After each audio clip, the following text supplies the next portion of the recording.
off to Earl Scheib.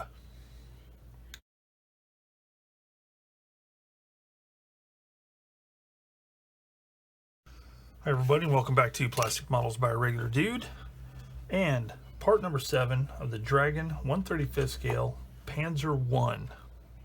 Okay, in the last episode, I finished all of the assembly, and yeah, I got a little overzealous here and started painting stuff. So, let me explain what I did.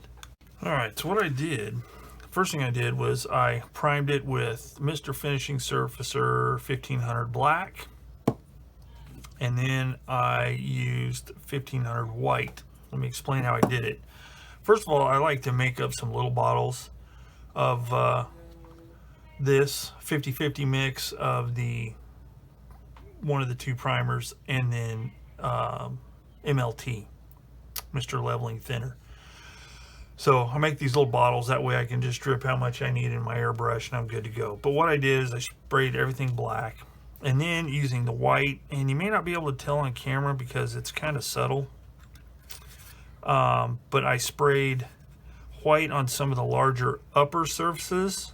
I didn't spray it in the side surfaces just because I was actually going for a particular look of more lighter areas from, above.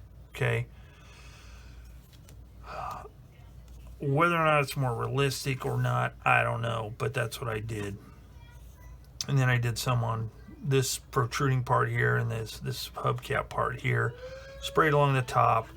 Again, it's kind of subtle and you may not be able to really see it that well, but it helped give it a little bit of, difference in color tones.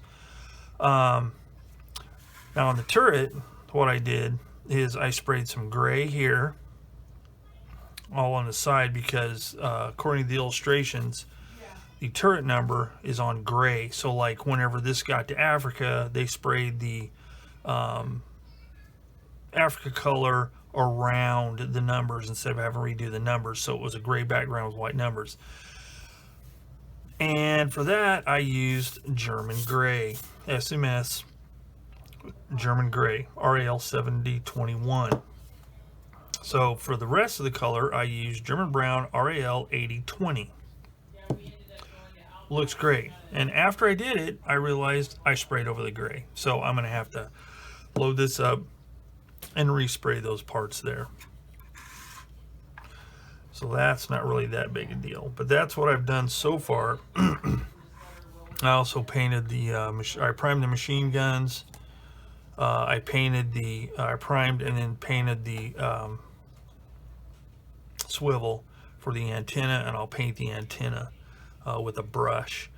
But the next thing I need to do is I need to paint that gray on there. So I will do that and then come back and we'll see what's up next. All right, so next up, I got the gray on there where the decals are going, so that's done. So next thing I need to do is start painting some details. And the first thing I'm going to paint is going to be the rubber portion of the wheels, return rollers, road wheels, and the idler. And I think that's all that needs to be painted black. So I'll do all that at once, and for that I'm going to use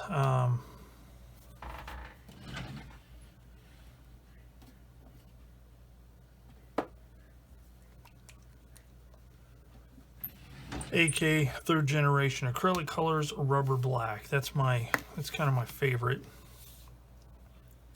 for painting this type of stuff. So look how clean that is. That should be an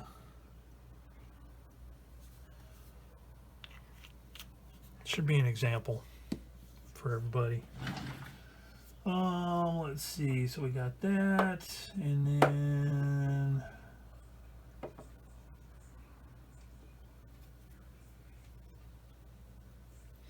I use a little bit of Vallejo retarder medium in this because it's going to take me a little bit to paint it. So let's get just a little bit of water. Oh, that's way too much water. Let's start over. So I did what I should have done to begin with, and I put it over here. And I'll just take one of these here little teeny tiny droppers. Just drop a few little drops of water in there. Then I'm going to take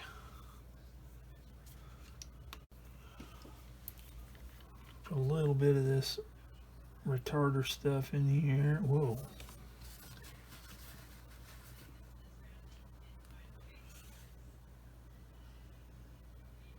Just one, not even a full drop. So we got that, and we'll mix it all up. And I don't like to use my painting brush to mix it up. I like to use these cheap testers.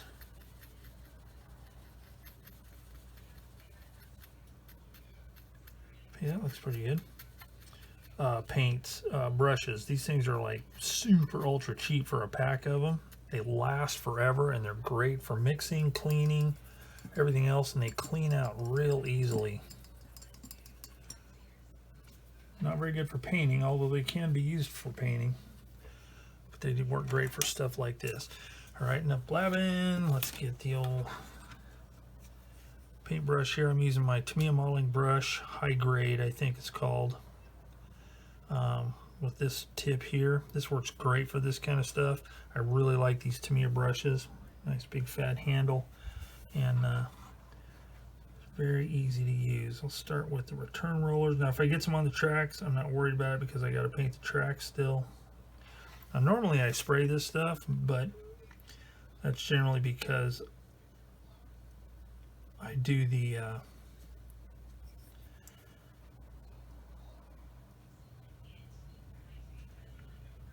running gear separate from the rest of the kit, and I make masks and I just spray it. But in this case I'm doing it all on here at once, and we'll see if that was a good idea or not.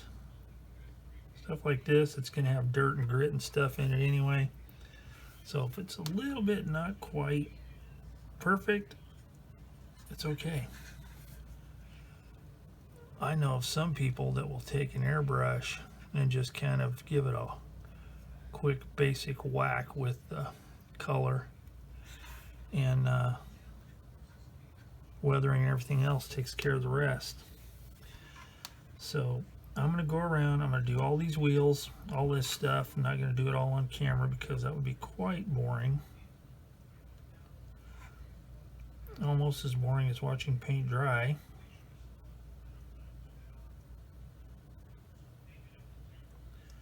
Now if your edges aren't quite perfect, again, the weathering stuff like washes, stuff like that, will kind of smooth out any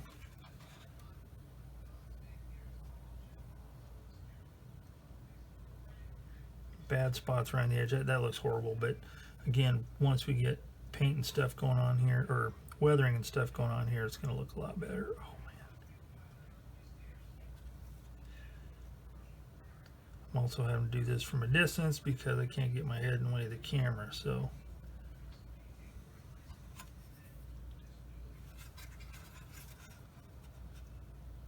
okay, you get the idea. I'll continue on and come back. Alrighty then, next up is to paint the tracks. So for the tracks, I'm going to be using Ammo by MIG, acrylic color, brush and airbrush, Rust Tracks. It's a really good color. I've used it to airbrush before, but in this case, I'm going to be brush painting it with this round Princeton Velvet Touch #4 brush. Bought at Hobby Lobby, a large hobby and craft retailer here in the United States. So I am going to put some in my palette here, like that. Then clean clean the nozzle and cap like that, and then start painting. I'm using this brush because it holds more paint, somewhat largish.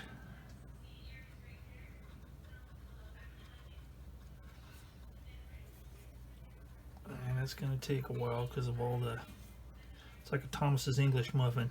Lots of nooks and crannies in these tracks. But it doesn't have to be totally perfect because I just want to get a good layer on, because it's going to be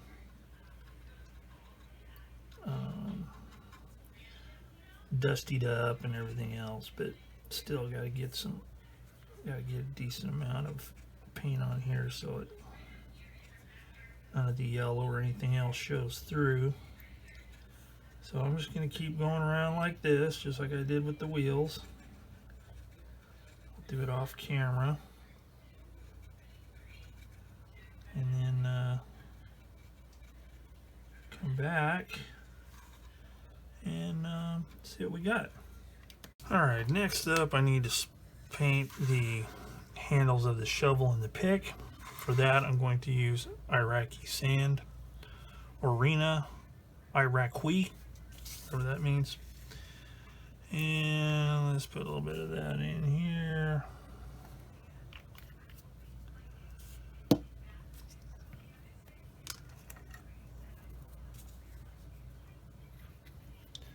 Some water.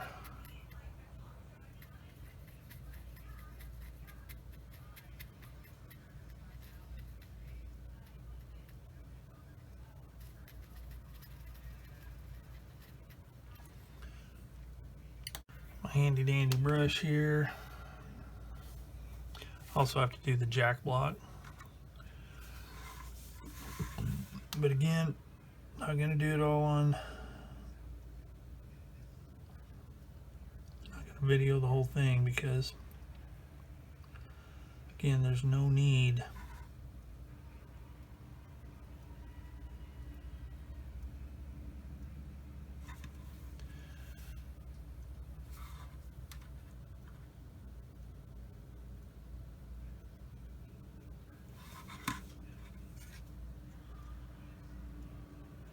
Just like that.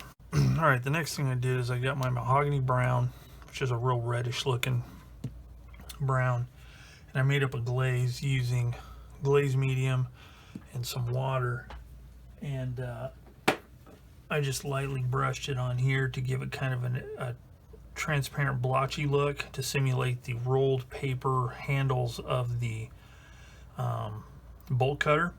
And then I'll take one of my browns and probably this leather brown and paint the ends of the handles. I've already painted the steel there and there for those parts. Okay, with all the painting done, I am ready to start doing some washes. So in this particular case, in order to streamline my wash process and weathering and stuff, I decided I would try some more of these, the Ammo by MIG enamel washes. Now I know I can make my own washes and all that with oil paints and such, and I've done it tons of times, but I'm discovering that these particular washes, these enamel washes, and I'm sure there's other brands that work great too, it's just I've tried these and I like them, so no sense in changing. They work really good. I like them. I like the colors. I think maybe perhaps, you know, there's too many of them. I mean, how different can an Africa core wash be from a wash for German dark yellow? I mean, is there even a difference? I don't know. But I wanted this one because it had North Africa dust and it had some streaking grime for DAK, and it is a little bit different, Okay, it's got a more greenish hue than the regular streaking grime that they have. So they're kind of, I guess you could call them lazy, but I like them and I want to try them on this vehicle. So the first one I'm going to do is the Africa Core Wash, which is this brown color. So I'm going to do it on the turret first.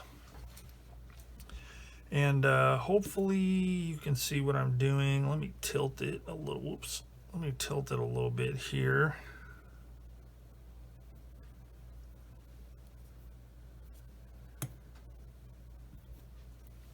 So hopefully you can see what's going on. So get this shaken up, get my brush out, and we'll get to work.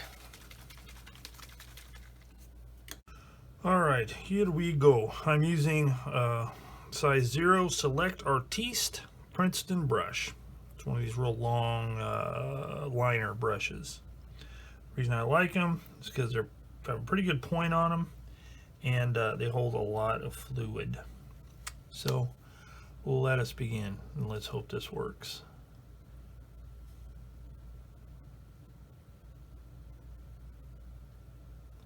Just go around the details like thusly. Get too much, we can come back and remove some of it.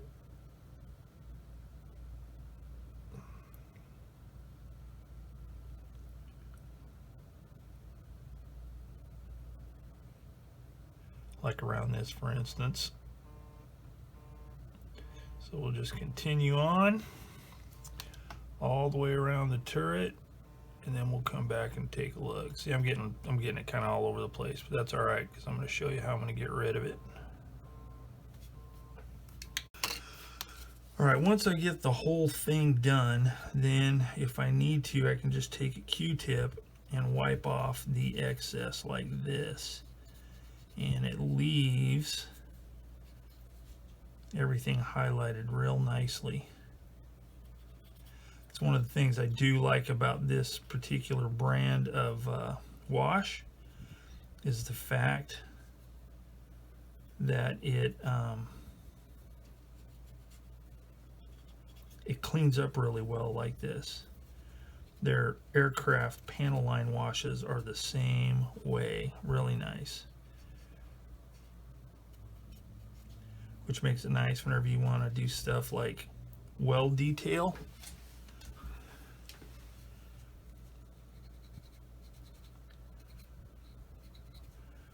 Gets in there really good. It doesn't leave a lot of extra. It's another thing I like about this paint, because the paint makes a difference too. I know there's people that will say it doesn't matter what paint you use, it doesn't matter if it's flat or gloss, whatever, blah blah blah. It depends on how you're doing it. If you're doing it like this, then the finish is important. And this the SMS paints, the sheen is such that it cleans off really easily without being too glossy.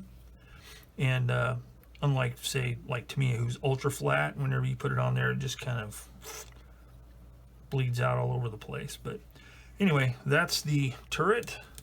So now I'm going to do the same thing on the tank itself. And again, I'm not going to video the whole process because it would take for flipping ever, and I don't want to do that. So I will be back as soon as I get all this pin wash on. I'll just show you the start of it here. Nice looking weld detail right there. And then these nice little bolt heads, or rivets, or whatever they are.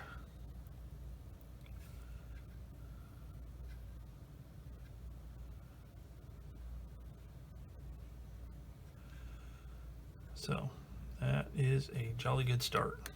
All right, and then once it's sat for a bit, then I just come back in with the old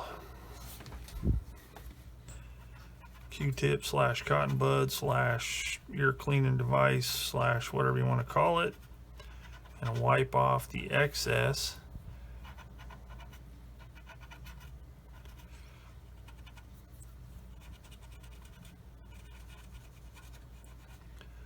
Like this, and it leaves a nice deposit in the recessed detail, so it makes it pop, as some like to say. Like that. So again, I'll just continue on, and then we'll talk about what's next. All right, the next thing I've done, I did one side already just so I could show the difference. I took the Africa Core wash, and I just wanted to darken up and kind of get rid of the monotonous look of the tracks. So this is the side that hasn't been done, and this is the side that has been done. So it's like, it just looks a little bit better in that, you know, it's dark and light. It's not quite so flat. So basically all I'm doing is just taking this Africa Core wash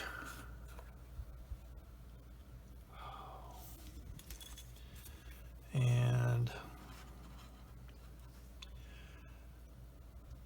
not being gentle about it, just making sure it gets into the hollow portion of the guide horns.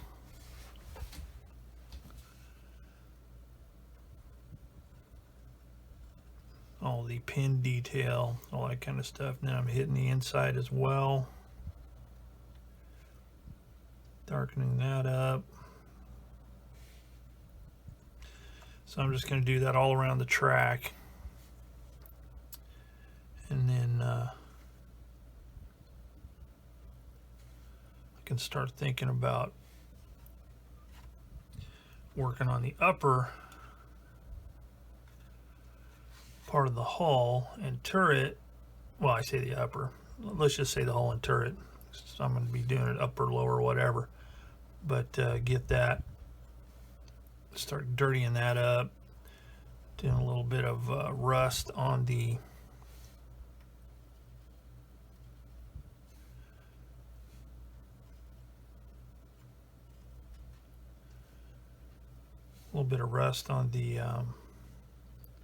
muffler, the exhaust.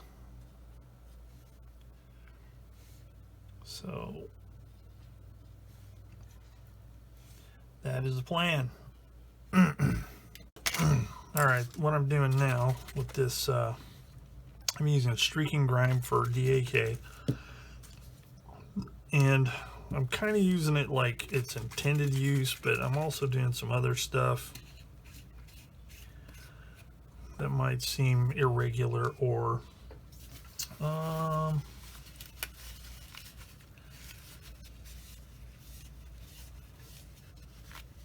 little different. So what I'm doing is I'm just using my brush here, and I've already done it to the front, to the fenders, and to the back. And what I'm doing is I'm treating it like a dot filter kind of thing, and I'm just putting it on like that, and then using this dry brush right here, I'm just kind of working it in. Very same thing I could do with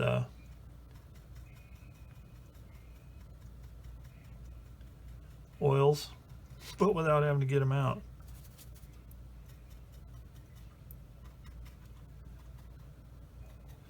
Just trying to break up the evenness of the color.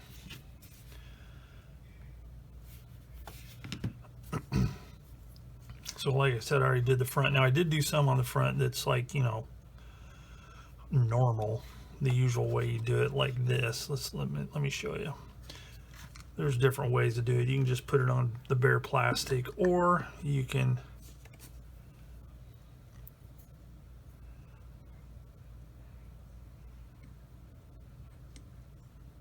put it on with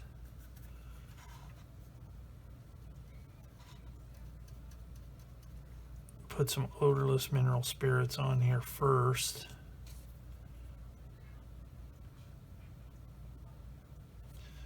And then just put it across the edge, the top edge like that.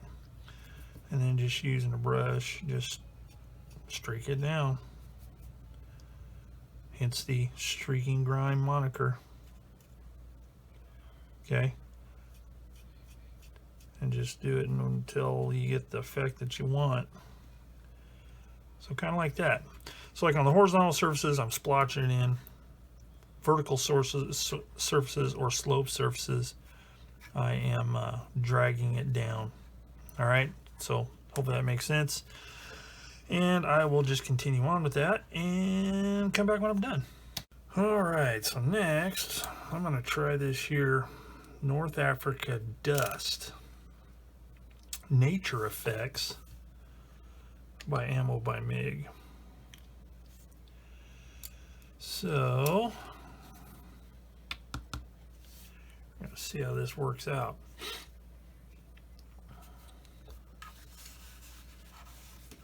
So the first thing I want to put it on is the tracks. So on the tracks, I forgot to show this earlier, but using my graphite pencils, I hit all the cleats of the tracks to make those more metallic looking. So now I'm going to hit it up with some dust effects. We'll see what that looks like. Okay, seriously?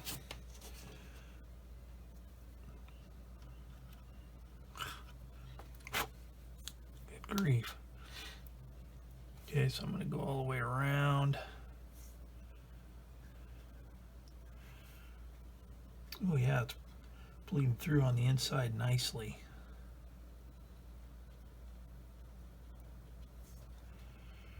We'll see what it looks like when it dries. Sometimes I've found that whenever I make my own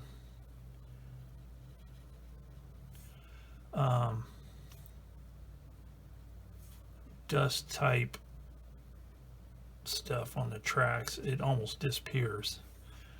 So that's why I wanted to try this. It may just be because I don't make mine thick enough, but I'm sure there might be additives in this stuff that helps to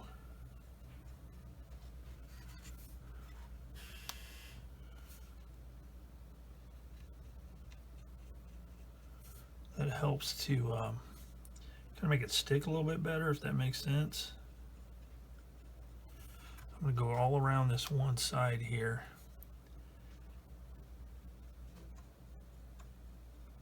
Then we'll do the other side.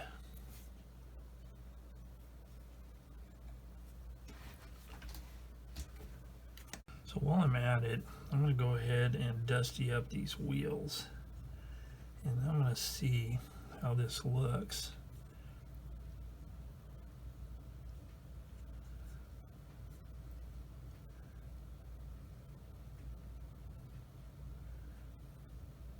If it makes it look like there's a nice layer of dust, or if I'm going to need to wipe it off, or what. I'm also going to put some in here along this running gear type stuff.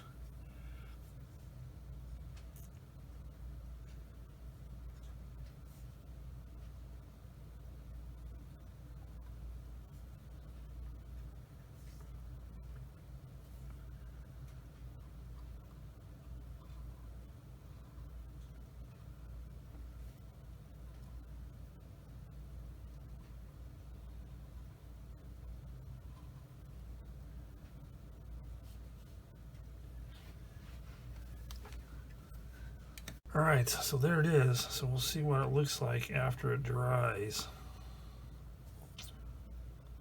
I think it might be okay, but we'll see. After all of that, this is the result we get.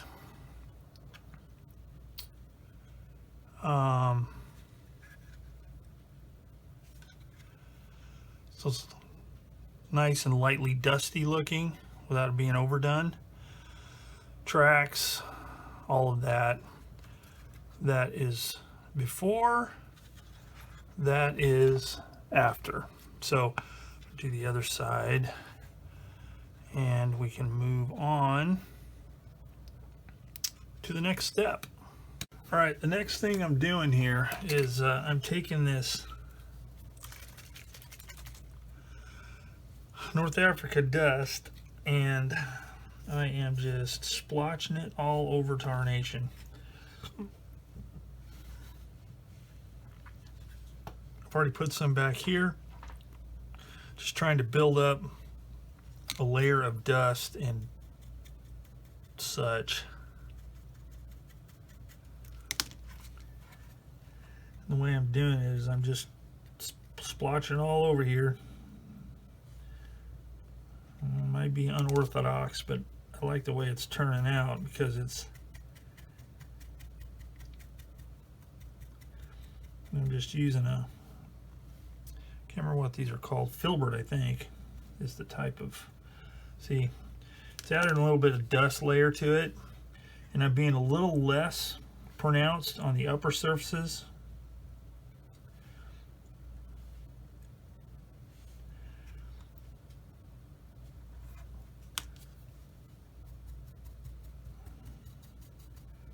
I'm just going all the way around, getting some in the texture of the fenders, on some of the upper details. Now I still got to do these exhaust shrouds and mufflers and stuff. That'll come in a little bit. I'm trying to get a whole base layer of stuff going on here first.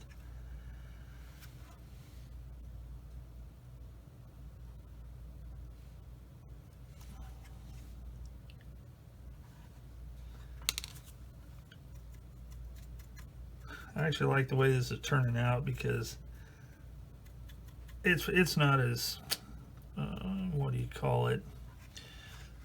It's not as sophisticated as other methods, but I'm not a very sophisticated dude. I'm just wanting to get a certain look here. I don't want it to be a nice clean vehicle, but I don't, you know, honestly, I don't like to have to spend a whole crap ton of time to get a dirty looking vehicle. I feel like I can get it good enough like this. And there's more stuff that I can do. Whoops, my tinny came off. We'll put that back on in a minute. It wasn't glued on. But I like the way it's turning out, and it's just, it's a lot less work than some of the other methods that some people use. And I'm not knocking anybody's methods either. I mean, good grief, there's some people do phenomenal work. But for my purposes, this will get it to where I want it. My audience, well, I really don't have an audience other than you guys watching this stuff, if you've made it this far in the video so far, but I'm just not I'm not into spending a whole lot of time doing this. Lazy? Maybe. But I like the results. I'm okay with it. Alright, so I'm going to let this dry a little bit. You know what? I'm going to do a little bit more on some of these fender areas.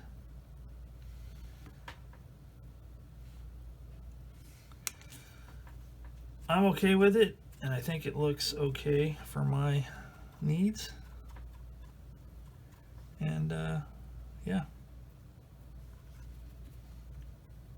Nice thing about this kind of stuff is it can be cleaned off fairly easily. Maybe not 100% cleaned off, but cleaned off enough that it can be modified. So there we go. I'm going to let that dry, and then we'll come back and take a look what I want to do next. Alright, the next thing I'm going to do here is I'm using Obtaining 502 oil paint dark mud which is kind of a dark grayish brown color. And what I'm doing with that is I'm just gonna like darken up some areas down low and in nooks and crannies and stuff like that, just to break up the light powdery color of the that desert dust wash. Okay, subtle, not really crazy, but it'll help break it up a little bit.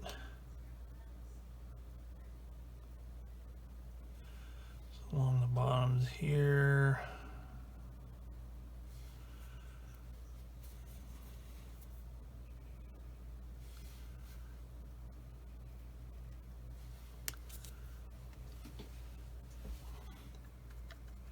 Again, I'm using that filbert or whatever it's called.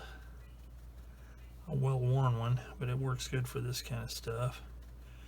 And I'm just working it in, making sure there's no blotchiness. I don't want it to look like, I don't want to be able to tell where I put the dot. I want to get it all blended in good.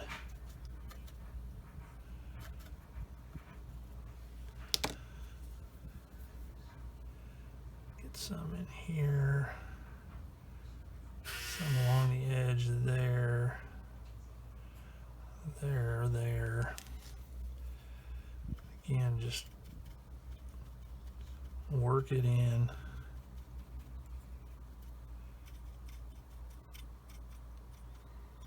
I don't know how well you can see it on camera.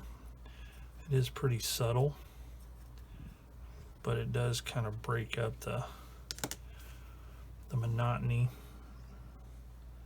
of the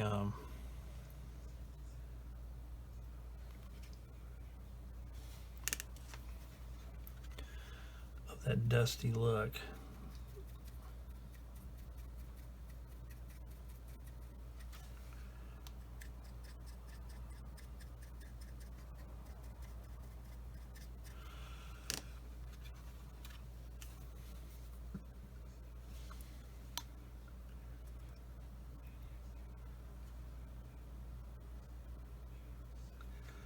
Along these edges and places where crud can build up.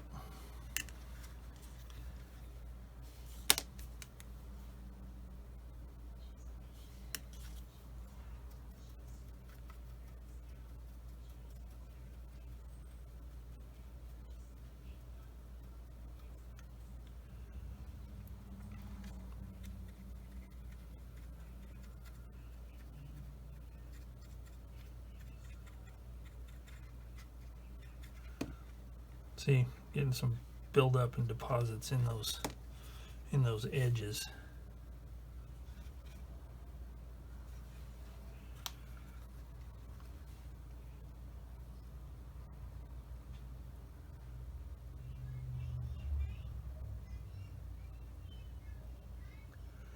Also works good on this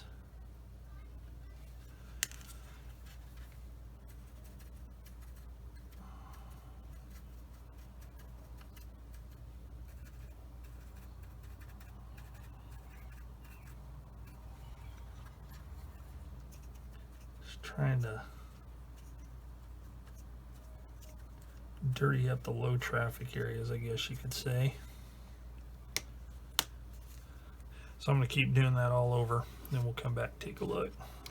Alright, so now I'm going to do a little bit. I'm not much of one for a lot of chipping and stuff like that, but I am going to add a little bit just to break up some of the areas. The way I'm going to do, you see I've got all this taped off, and the reason I've got it taped off like that is I'm going to sponge chip this, and I don't, what I don't want is, let's say right here where this seam is, do sponge chipping to where it's a clump of chips all together. So, you know, it looks like what it is, just some paint splotched on there. So And I'm going to use this leather brown. Hope it's dark enough. Let's see if I have something better.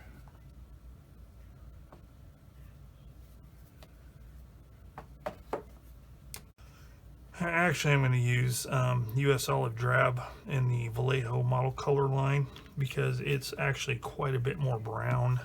It's on the brown end of the spectrum when it comes to olive drab. And I'm just going to use a little bit of sponge here, so let's hope it works. Let's try a little bit down here on this fender.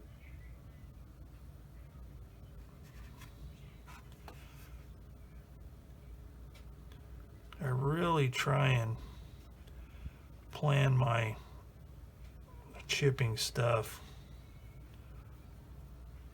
to where it would most likely be on the real deal.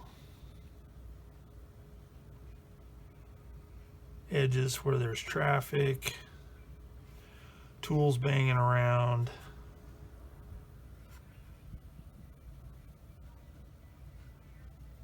Whatever.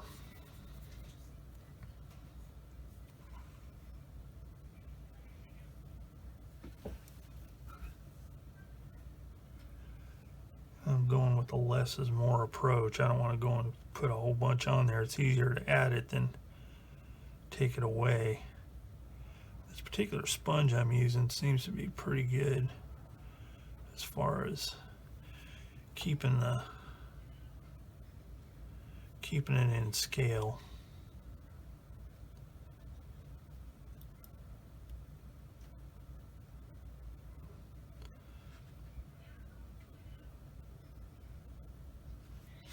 Okay, so here, let me demonstrate what I'm talking about there. So, it's an access panel, and when it's removed, it might get knocked around a bit, especially on corners.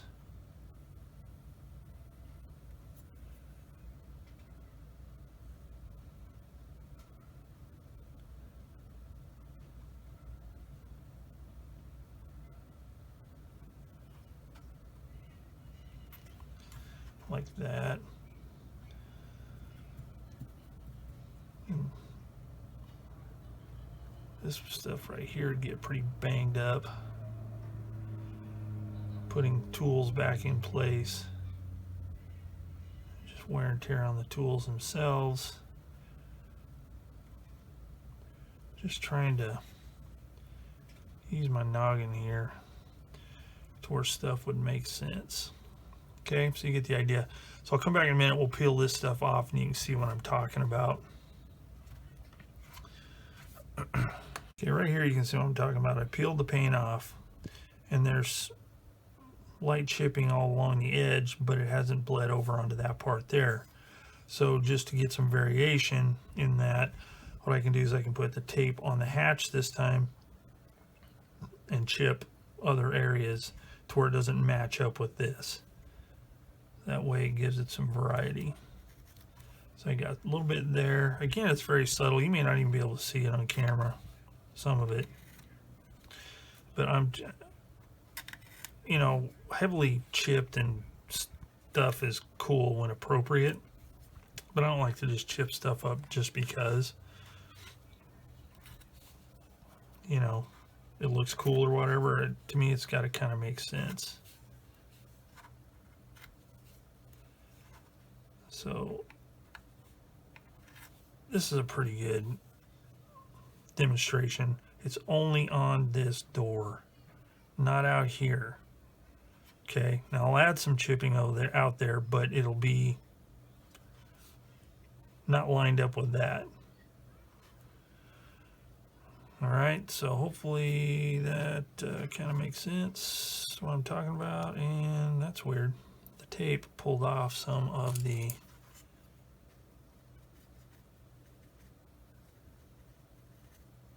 wash. That is weird. Hadn't cured fully. But you know what? Look how awesome this stuff is. Blend it right back in.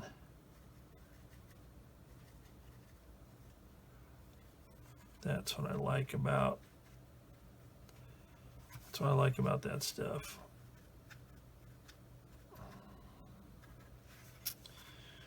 Alright, so we look pretty good there. Alright, so I'm going to let that sit for a little bit. Obviously, or actually I'm going to let it sit for quite a bit because I don't want to pull any more of that off.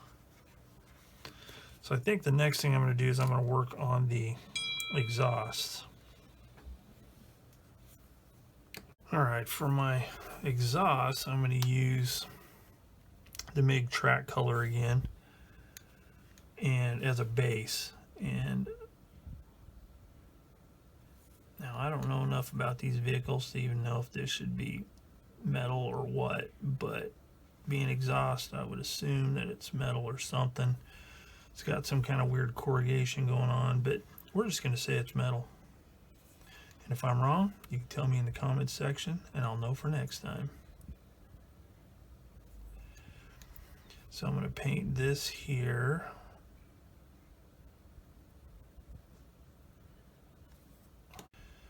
And this here.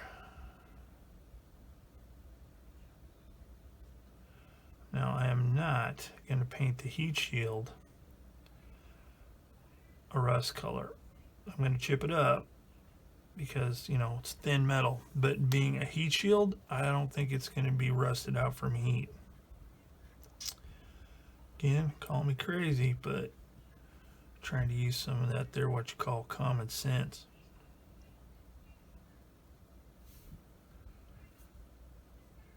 Because if it got hot enough to rust, it wouldn't be much of a heat shield, I wouldn't think.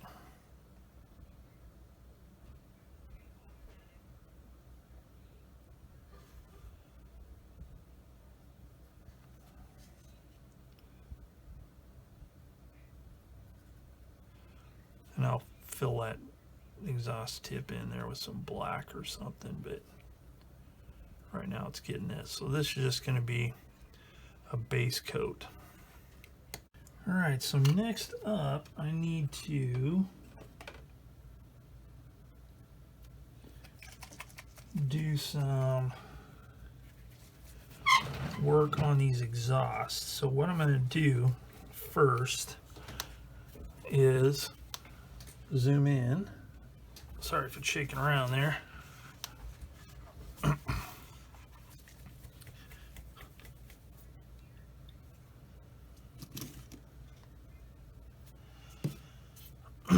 I've got dark rust here, so let's see, where is my little brush? So I've got dark rust. And what I'm going to do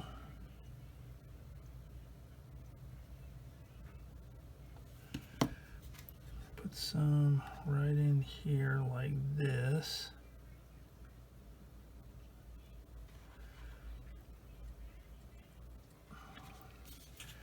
Then I'm going to kind of splotch some, I'm going to kind of splotch some around, especially around the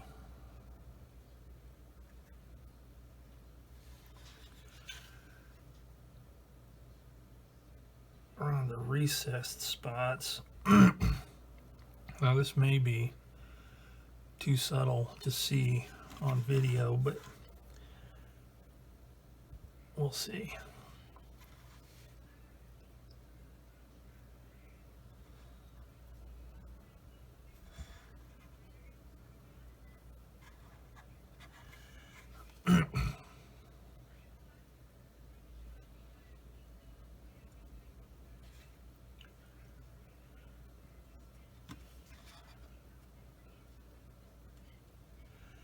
Now, you'll notice I'm not doing any fancy texture or stuff like that, because I find a lot of times that texture on this stuff can be a bit overdone, totally out of scale. So I have kind of backed off on doing that. I do it a little bit sometimes, but generally I don't bother with texture and rust anymore, because 1/35 scale it would be pretty gnarly. So clean my brush off here real quick like, and then we'll splotch on some light rust.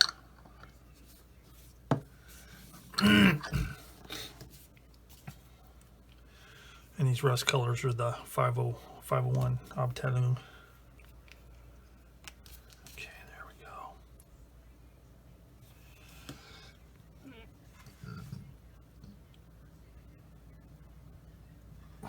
Put some on the edges.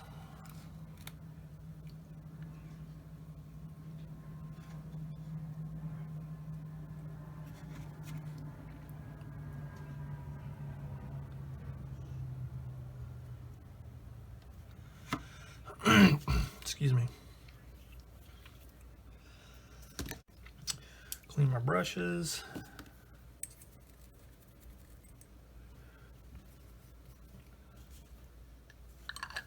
My brushes, only one brush. And then I'm going to take this brush right here and I'm going to kind of stipple this in and blend it in a little bit to where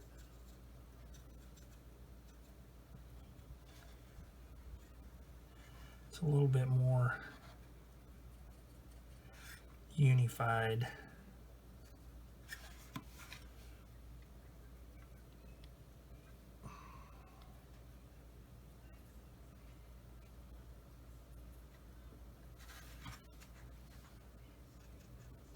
So it's not too stark in places.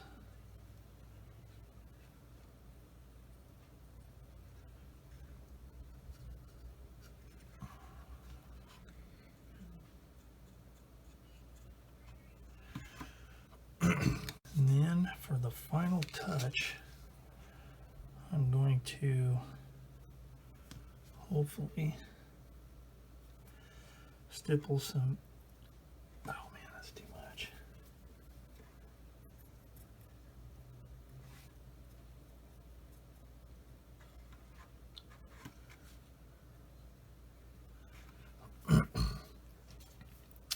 Some light mud, which I'm using not for mud, but for to kind of give it that powdery kind of tan or beige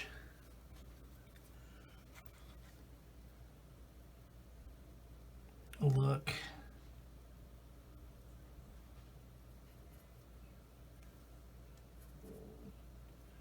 Like that.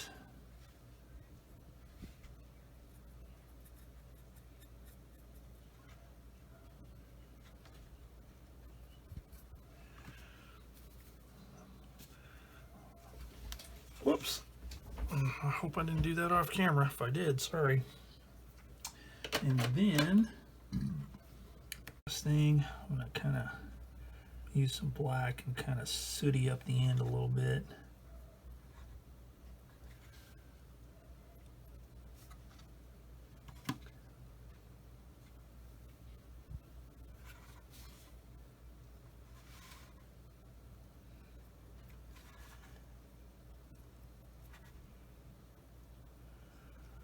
That.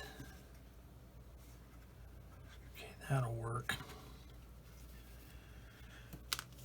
And then the one, I think it's the last little bit I need to do is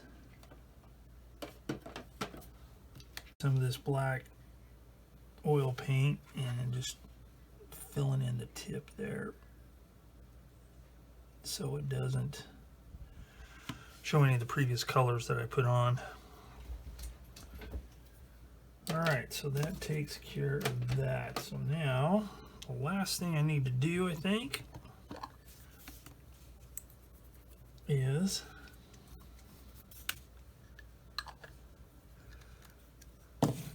glue the machine guns in place. Alright, so there's a part 16 and part 17. 16 is a shorter one. It goes on the outside edge. And then the other one goes on the inside edge. And these are there's like a little tab looking thing. I don't know if it's supposed to be a sight or what, right on the top there. But that part faces up. Okay.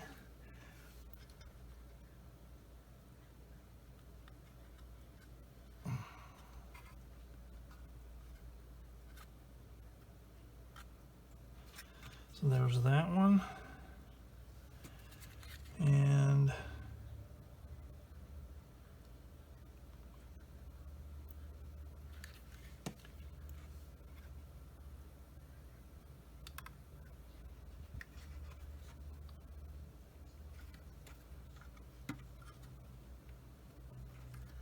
that one.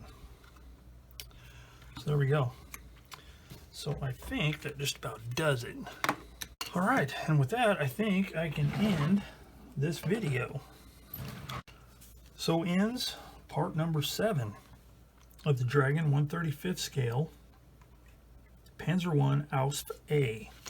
So between now and the next time, I will put a flat coat on this little critter, and I will hit up the tracks again with my graphite pencil to bring the cleats out a little bit, and this will be done, except for this little bloke here. So I need to work on him. I'm not going to do that on camera because my head would get in the way and it would just be stressful. So when I come back for part 8, it will be the final of this kit. So if you've enjoyed following along on this, hit subscribe, and you can check out my other videos of this series or any of my other builds, and hit notifications if you want to be notified whenever I post stuff, especially if it's a subject you're interested in.